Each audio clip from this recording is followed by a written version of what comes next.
Welcome to Warfare Explained, military and aerospace enthusiasts. Over here we give rare insights you won't hear elsewhere.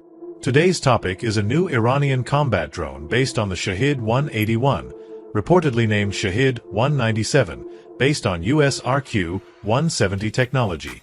You can skip to minute 450 if you already know the story of how Iran got its hands on it.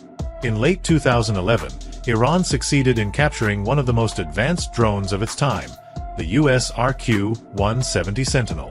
To the surprise of the world, this drone, produced by Lockheed's elite Skunk Works division, renowned for handling high-end and secretive military and intelligence projects, was designed for the challenging role of reconnaissance and surveillance operations in contested airspace. To achieve this capability, the RQ-170 employed a flying wing design similar to the B-2 bomber, coupled with its advanced turbofan engine.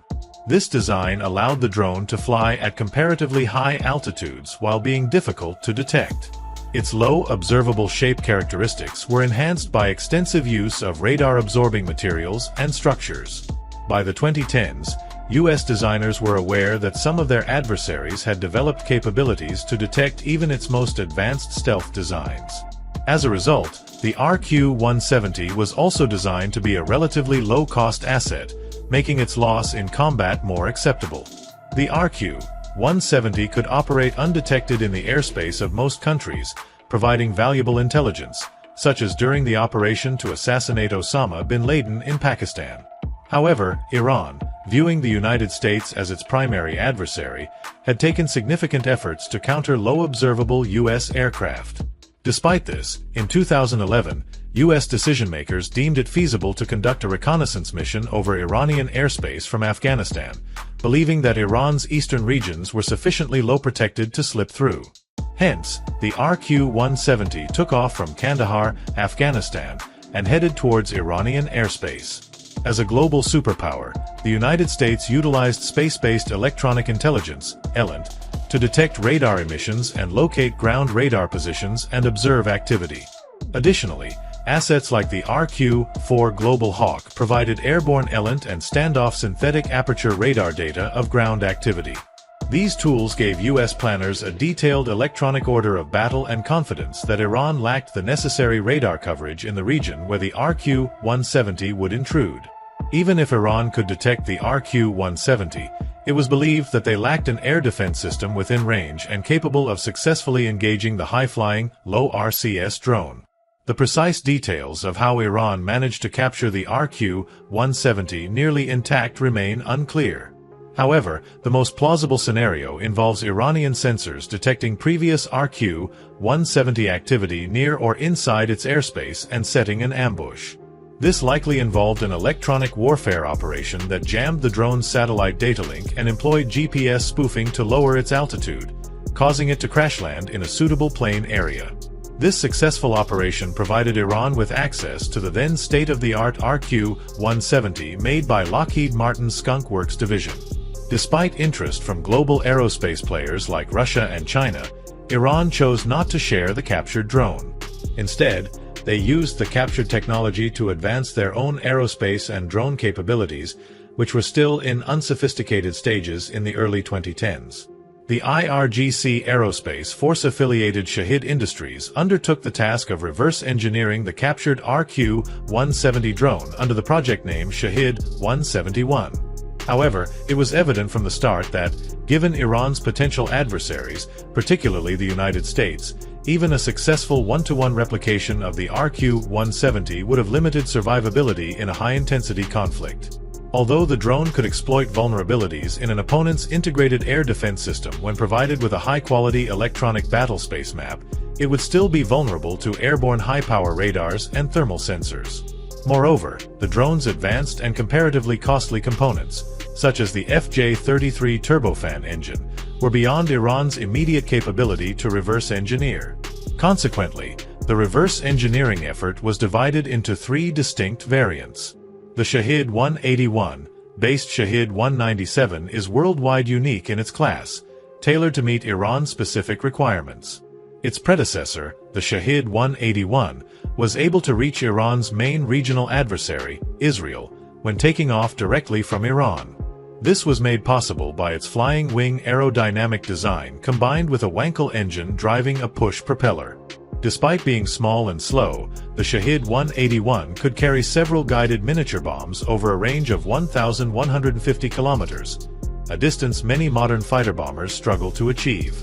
Although the Shahed 181 is discussed in another video, its successor Shahed 197 significantly improves upon it by utilizing the technologies and solutions of the higher-end, jet-powered Shahed 191.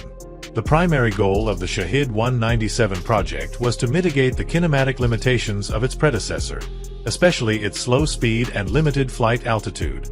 The objective was to create a flexible unmanned bomber that could penetrate deep into Israeli territory or exploit attacks from less defended sectors.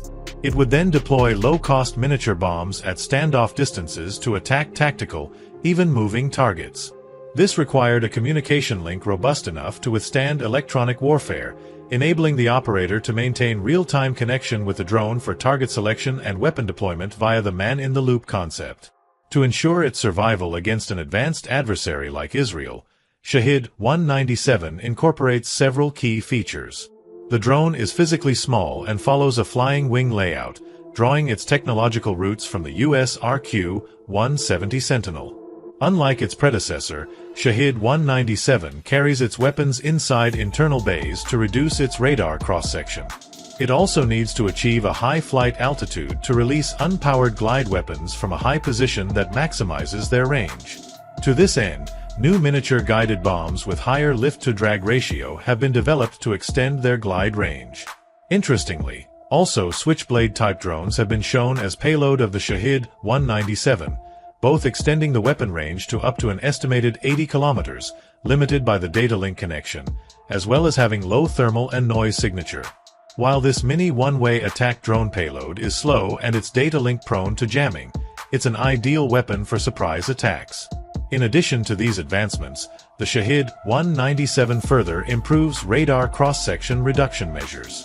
While the Shahed 181 already utilized radar-absorbing structures extensively, the Shahed 197's design was refined to shield the engine and reduce its visible heat signature, as well as minimize radar cross-section from the rear by reducing the exposure of the engine and propeller system.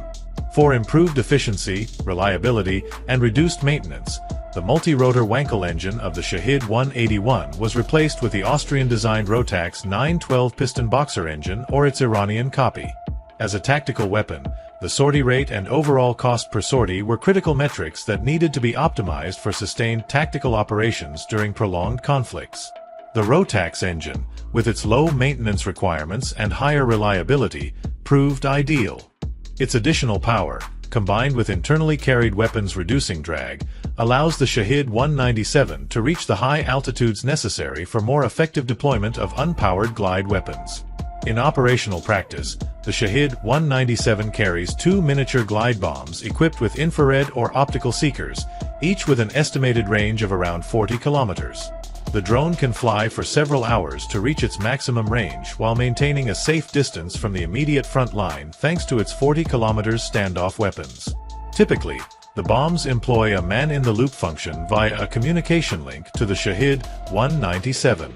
This link is then relayed to a nearby airborne relay drone, which flies about 100 kilometers behind the Shahed, ideally in airspace protected by air defense systems or air power. A suitable relay drone for this purpose is the relay variant of the Shahed 129. This drone can use its directional high-power communication antenna to relay the link to a ground-based directional antenna station or via an additional airborne relay aircraft. Alternatively, a link could be established with a Shahed 129 connected to a satellite communication constellation through its directional antenna system. While Iran currently lacks its own satellite constellation, it may access Chinese or Russian satellite communication networks. Simpler solutions for enabling real-time man-in-the-loop control over the drone and its weapons are also possible, such as relaying information back to a local ground station, for example in Lebanon. Regardless, the data link issue has been mostly resolved. The Shahed 197 strategy to confront an advanced adversary like Israel involves maintaining an extremely low radar and thermal signature, using its standoff weapons to stay out of the adversary's sensor range, and being an expendable low-cost design with minimal impact on force structure if drones are lost. Ideally, bomber drones like Shahed 197 are deployed in a conflict phase where higher-end weapons, such as ballistic missiles, cruise missiles, and one-way attack drones, have already degraded the adversary's sensor capabilities to a level where robust, low-risk operations with this concept are feasible. Shahed 197 has two key vulnerabilities. First, its low speed makes it easier for enemy fighter aircraft to engage and destroy once detected.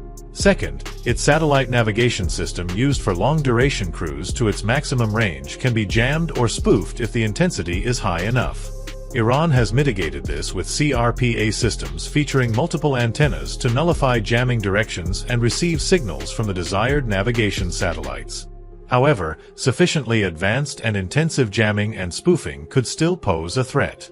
For the IRGC Aerospace Force, the Shahed 197, with its potential combat radius of up to 1,500 kilometers, represents a valuable bomber asset capable of real-time targeting of tactical targets of even advanced adversaries, a capability that many air forces lack. Despite the technological advancements of jet-powered variants like the Shahed 191, Shahed 197 is likely to become the most numerous variant due to its efficiency and cost-effectiveness. The Aerospace Force's missile-centric doctrine, including the use of one-way attack drones like the Shahed 136, aims to degrade the adversary's fighting capabilities to a level where more efficient, cost-effective weapons can be deployed. The Shahed 197 fulfills that role, being a low-cost, survivable, long-range bomber that can deliver payloads cost-efficiently. So that's all for today. If you liked it, give a thumbs up, comment, and subscribe. It really makes a difference in the YouTube algorithm and is a great support to the channel. The real enthusiasts can become members and get access to exciting membership area material. Thanks for your support and motivation. See you next time.